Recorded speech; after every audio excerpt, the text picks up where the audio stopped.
परम पूज्य गुरुदेव, आपके चरणों में कोटि कोटि प्रणाम। गुरुदेव, दुर्गा सप्तशती में लिखा है कि जो माँ दुर्गा जी को अपना सर्वस्व अर्पण कर दे उसको तो शरणागति मिलती है।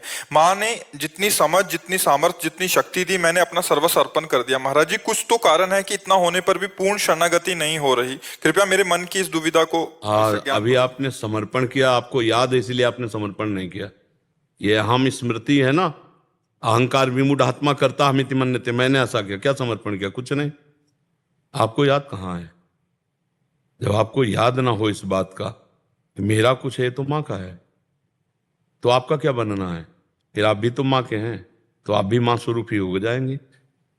देवी प्रपन्नार्थ हरे प्रसीद प्रसीद मातर जगतो खिलस्य प्रसीद विश्वेश्वरी पाहि विश्वम तुमीश्वरी देवी चरा चरस्य। तो तुम भी तो वही हो, मातृ शक्ति तुम में भी तो विराजमान है। वो शक्ति नहीं आई, वो चैतन्यता नहीं आई तो समर्पण नहीं हुआ ना। हम आज सत्संग में कह रहे थे, अगर ध्यान से सुना हो, कि बिजली का बोर्ड सही है, प्लग भी लगा हुआ है, स्विच भी सही है, बल्ब भी सही है, और ऑन करने से जला क्यों नहीं? बोले कनेक्शन सही नहीं है। बस चावल भर कनेक्शन हटा, इसलिए ऑन ऑफ करते रहो, कोई फर्क नहीं पड़ेगा। और थोड़ा और कनेक्शन सही हो जाए, एक बार में जल जाएगा? नहीं जल जाएगा। हमारा कनेक्शन सही नहीं है, हमारा चिंतन सही नहीं है, हमारा समर्पण सही नहीं है। अभी अहम बकाया रह गया है।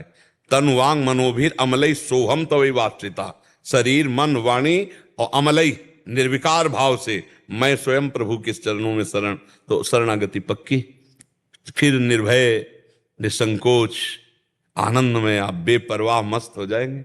वही, चाहे माँ को चाहे पिता को, वही हैं, वही है पिता। तुम्हें माता च पिता तुम्हें, तुम्हें बंधुश्च सखा तुम्हें, तुम्हें विद्या द्रवणंग तुम्हें। वही हरि माँ बने हैं, वही माँ हरि बनी है, कोई अंतर नहीं। वही कृष्ण काली है, वही काली ही कृष्ण है, कोई और एक ही तत्व है, दूसरा तो है नहीं। तो जब हम उसकी शरण में हो जाएंगे तो हमारे अंदर ये सब लक्षण जागृत हो जाएंगे। अभी हमारा समर्पण, हमारा चिंतन कहीं ना कहीं विपरीत है। उसको आपको ढूंढना पड़ेगा, उसको आपको ढूंढना पड़ेगा। गुरुदेव की कृपा के बिना ये नहीं है प्रभु जी। हाँ, तो आप नाम जप करो, उसी नाम में आपको दिखाई देने लगेगा आपसे क्या त्रुटि हो रही। हाँ, आप नाम जप करो, जो आपको प्रिय लग रहा हो, जो आप जप रहे हो, और एकाकार जपो।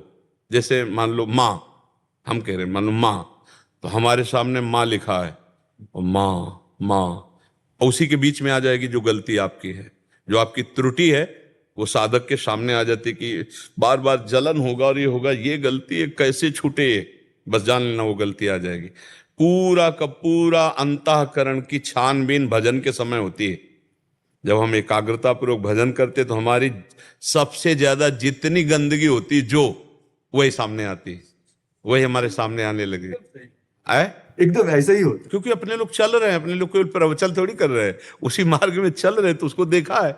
उसी कमियों को हम क्रमशः दूर करते हैं, धीरे धीरे एक एक बात पकड़ी, आज ये छोड़ा, फिर ये छोड़ा, फिर ये छोड़ा, और धीरे धीरे निरपेक्ष होते चले जा रहे हैं। नया संस्कार न बनने पावे, पुराने संस्कार निकल रहे हैं, और भजन हमारा एक तार चलेगा, तब ये पकड़ आएगी। ऐसे मनोरंजन वाला भजन नहीं काम करता इसमें काम करता है एक तार भजन।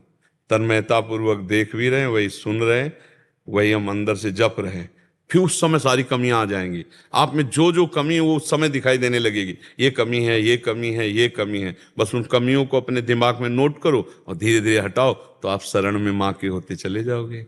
माँ को पुत्रो जायते कुचिदपि कुमाता न भवति। उन्होंने तो प्यार ही किया है। हमारी तरफ से जो कमी है उसको हम माँ के ज्ञान बल से, बुद्धि बल से दूर करते हैं, और माँ के करुणा में चरणों का आश्रय लेकर के माँ स्वरूप हो जाते हैं। चिद चिद लक्षणम, चेतन अचेतन वही तत्व है, उसी में लीन हो गए, तब हो गया। माँ में इतना चिंतन करे कि अपना स्वरूप माँ में हो जाए, तभी माना जाएगा कि आप माँ के पूर्ण शरणागत हो गए।